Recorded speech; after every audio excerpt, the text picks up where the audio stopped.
Hey everyone, back again, and this time a brand new deck profile for you guys. This is my Silent Magician deck. This is actually a deck I've not touched in a long while. But I kind of put it together from scratch and, try to experiment, see what I could do with it. And it's pretty fun. It's pretty good for casual play.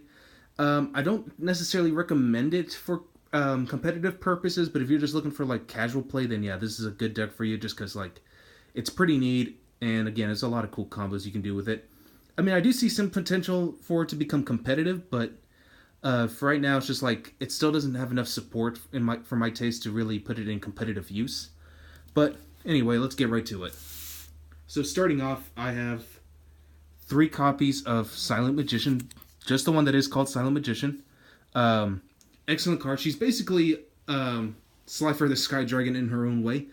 She gets 500 attack points for every card in your hand. So if you have like a full hand, she'll go up to 4,000 attack points. However, she cannot be normal summoned. You can only special summon her by attributing one spellcaster type monster, and cannot be special summoned by other ways. However, she actually has a really good destruction effect. If she is destroyed by a battle or card effect, you can special summon any other Silent Magician monster, ignoring its summoning condition. So literally, you can bring out level 8 right off the bat if this card gets destroyed. Also, once per turn, you can negate one spell card on your opponent's side of the field until the end of the turn, but it does not destroy it. So, like, it can negate the effects of like a lot of field spells like Trickstar, Light Stage, Spiral Resort, Spiral Resort, etc. So yeah, like definitely a good card to get into. Next up, we got 2 copies of Silent Magician level 8. I'm sorry. Um, This card is unaffected by your opponent's spell effects. So, like cards like, I'm trying to think of one good one. Okay, there was a card that my opponent used against me that, um, it's a continuous spell that prevented that weakened my monster based on their level by like 100. All I remember what the picture looks like. It has like birds in a nest or something. If y'all know what it is, let me know in the comments. But something like that. Or cards like actually, you know what, Lair of Darkness, because you know how Lair of Darkness can gives you once per turn, lets you tribute off one of your opponent's monsters. It will not work for this monster. Like, she's immune to spells, so that's why it's pretty good. And of course, we have 2 copies of the level 4. Um, Only just because, like, in case if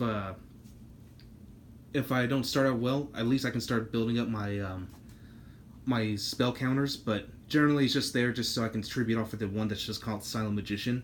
But that's the only reason to use Silent Magician level 4. Moving on, we only have 1 copy of Silent Paladin, which searches out Silent Magician level 4.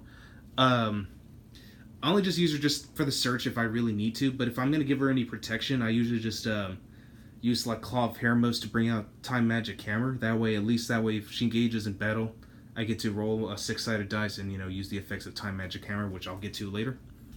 But overall, Silent Paladin's not that great, though. I mean, I like the artwork, but I don't like how her attack strength is just too weak. But what makes this deck possible, like, that actually gives my deck a lot of synergy, it's Witch of the Black Forest. I play her at 3. Can also be used for like to bring out the one that's just called Silent Magician.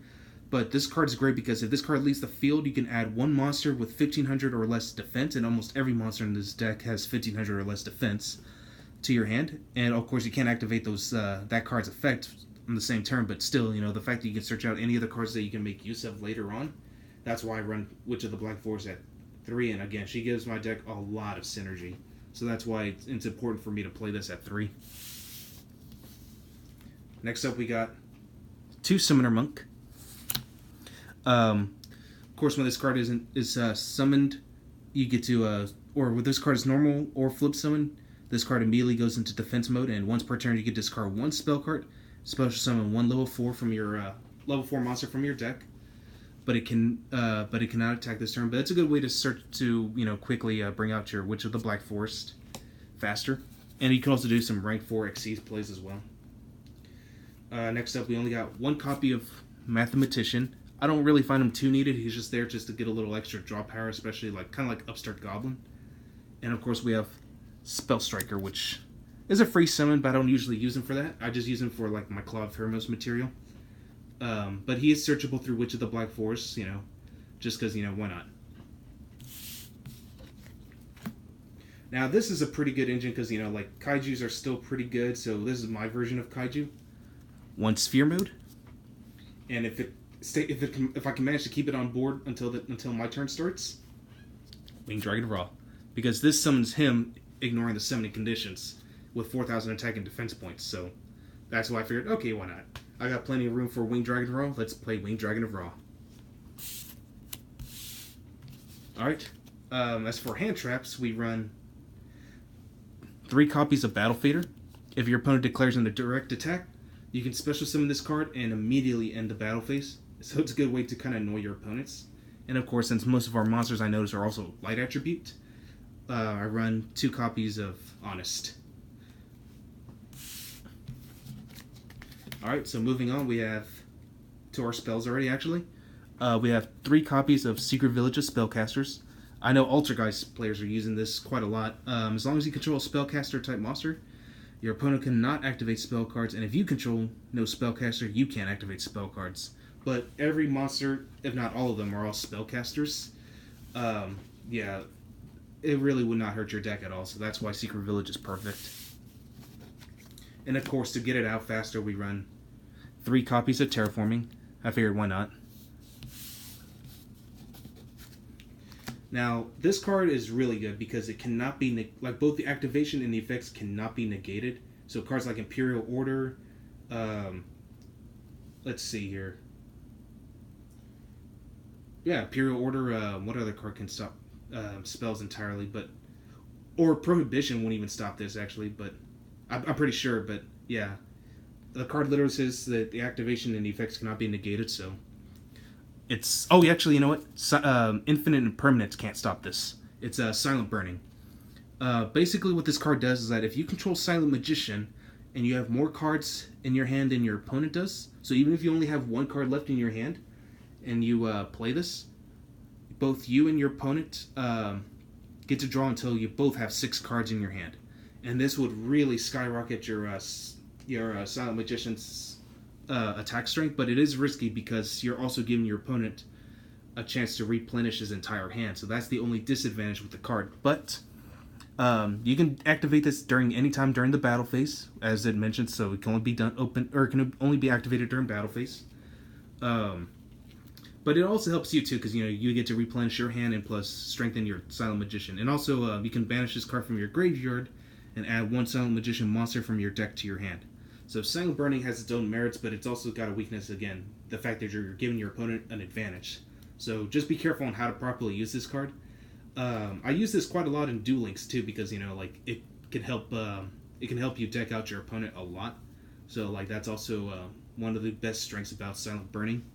But yeah, I like the spell in general, but again, you just gotta be careful of how to use it. So moving on, we got 2 copies of Claw of Hermos. Mainly just to, because I like to equip my monsters with some of the fusions, with the fusion monsters that you can use with Claw of Hermos, and it really just helps you give you a better edge. And of course, we also have 2 copies of Wonder One, which gives your spellcaster type monsters 500 extra attack points, and then later on, if you wanted to, you can send the equipped monster along with this card and draw 2 cards. So it's just there for draw power. We only run 3 traps. One of them is Debunk, because I know people are going to try to stop me from using Silent Magician's effect, because that effect can easily be Ash Blossom. So Debunk, it's basically Called by the Grave. It negates any monster effect that's activated from the hand, and it banishes it. So that's why it's really great. And then there's Solemn Warning. So yeah, that's why I decided to run it. And the fact that Debunk is also a counter trap, you can't chain off of it unless you have another counter trap. Now, as far as the extra deck goes, we don't have much of anything right now, but it's still a work in progress. I got 1 copy of Goddess Bow. Requires a warrior type monster and Claw of Hermos. You equip it to one of your monsters, and it can attack twice. And once per turn, you get to negate the first effect that gets activated during the battle phase. So that's why it's really good. And then we got Time Magic Hammer.